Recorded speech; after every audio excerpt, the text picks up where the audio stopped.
what are the three most important things that parents should remember about FAPE? They're going into that IEP meeting, or maybe they're after, they're thinking, am I signing this? What do I think? Like, what are the three most important things that we need to remember about FAPE?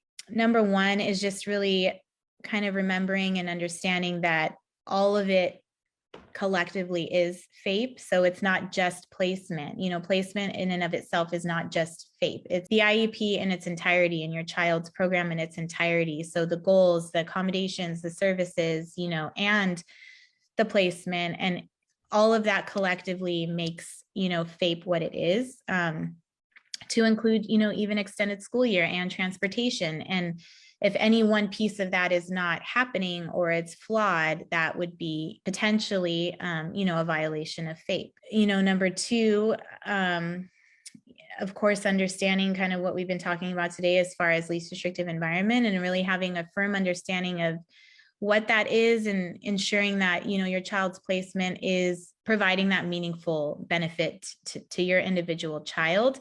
And of course, that doesn't mean that placement is wrong because your child isn't progressing. You have to look at all those pieces to the IEP and those pieces to the puzzle first, right? The argument can't be made based on any one, piece of the puzzle. One thing doesn't drive placement. It all collectively drives placement. And so making sure that you're kind of keeping tabs. And that's one of the biggest questions I get. Like, we have this perfectly written IEP. Now, how do I figure out if it's being implemented, right? Holding everyone accountable, because if the team comes back and tries to push you to your child to a more restrictive setting, when at the end of the day, the real issue is they weren't really, implementing everything they should have been implementing. And that's why your child isn't progressing. Then, you need to be aware of that. And that's your right. And make sure that you're holding the team accountable and your kid isn't being moved due to their errors, right?